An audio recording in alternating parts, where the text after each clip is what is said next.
Salam dan bahagia. Perkenalkan, nama saya Stanislaus Ereseda, NIM 2020 010057. Di sini saya akan mempresentasikan tentang Undang-Undang Cipta Kerja. Yang pertama, tujuan dibentuknya Undang-Undang Cipta Kerja. Tujuan dibentuknya Undang-Undang Cipta Kerja merupakan langkah terobosan sebagai langkah bersama guna mengakselerasikan proses pembangunan nasional, utamanya dengan memberikan kemudahan berusaha, berkembangnya investasi sehingga mampu menyerap tenaga kerja, menciptakan keadilan dan kesejahteraan rakyat. Yang kedua, isi Undang-Undang Cipta Kerja menyangkut ketenaga kerjaan. Undang-undang yang baru ini disahkan pada 20 November 2020 itu mengatur tentang ketenaga kerjaan mulai dari pasal 81 menyinggung mengenai upah, kontrak kerja, pelatihan, pesangon, PHK, dan program jaminan kehilangan kerja. Yang pertama itu pengupahan merujuk pada UMP setempat. Penetapan upah bagi pekerja merujuk pada UMP atau upah minimum provinsi setempat yang ditetapkan oleh gubernur, dan gaji di atas UMPN minimum sesuai kesepakatan antara pekerja dengan pengusaha. Dalam pasal 88A ayat 7-8 diterangkan bahwa pemerintah menetapkan denda bagi pengusaha yang tidak mengikuti aturan pengupahan pekerja.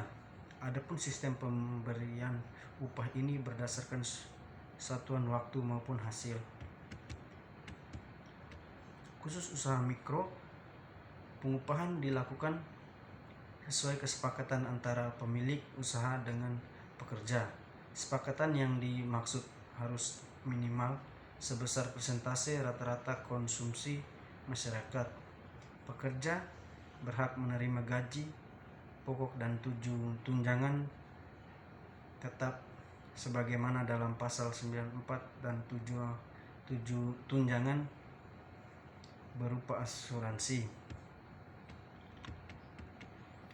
Melalui pasal ini pekerja jadi terlindungi karena perusahaan tidak bisa membayar upah lebih rendah atau seenaknya yang merugikan pekerja. Yang kedua, kontrak kerja PKWT dan PKWTT. Peraturan mengenai kontrak kerja diatur dalam Undang-Undang Nomor 13 Tahun 2003 tentang ketenaga kerjaan dalam Undang-Undang Cipta Kerja. Durasi perjanjian kerja ini juga diatur di pasal 56 tentang perjanjian kontrak waktu tertentu dan perjanjian kontrak waktu tidak tertentu.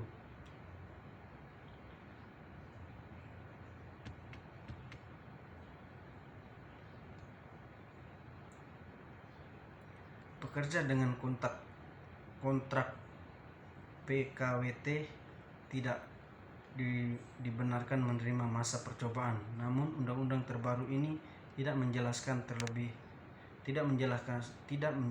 lebih detail terkait durasi kontrak PKWT dan PKWTT. Sementara pada undang-undang yang lama, masa berlaku PKWT maksimal 3-5 tahun, sedangkan PKWTT hingga pekerja pensiun maupun meninggal dunia. Yang ketiga, hak cuti dan libur. Salah satu hal yang diperhatikan dalam pengesahan Undang-Undang Cipta Kerja yaitu hak cuti dan libur. Pekerja perlu mendapatkan hak beristirahat yang layak lewat aturan libur dalam pasal 79, dalam pasal 79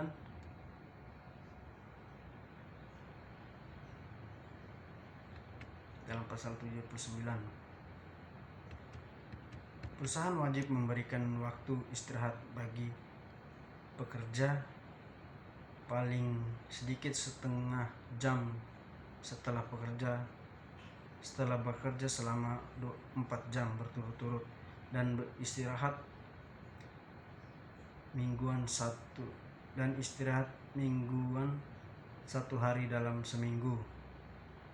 Ada pula aturan mengenai cuti di mana pekerja berhak mendapat cuti tahunan sedikitnya 12 hari kerja setelah bekerja selama 1 tahun. Yang keempat, pesangon. Pesangon adalah kompensasi yang karyawan dapatkan atas kontribusi selama bekerja di perusahaan. Biasanya diberikan bagi korban PHK maupun pegawai yang mengundurkan diri. Besaran uang pesangon yang pekerja terima mengikuti ketentuan dalam pasal 156 ayat 2. Apabila masa kerja 1 tahun atau lebih tetapi kurang dari 2 tahun, maka pekerja tersebut berhak menerima kompensasi 2 bulan upah. Yang kelima, pemberian jaminan kehilangan kerja. Jaminan kehilangan kerja alias atau biasa juga disebut JHK diberikan bagi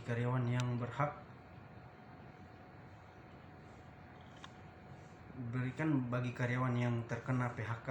Ketentuan dan penyelenggaraan mengenai program JKP diatur dalam peraturan pemerintah. Manfaat untuk pekerja dapat meliputi uang tunai, pelatihan, dan informasi pusat pasar kerja. Yang keenam, pemutusan hubungan kerja.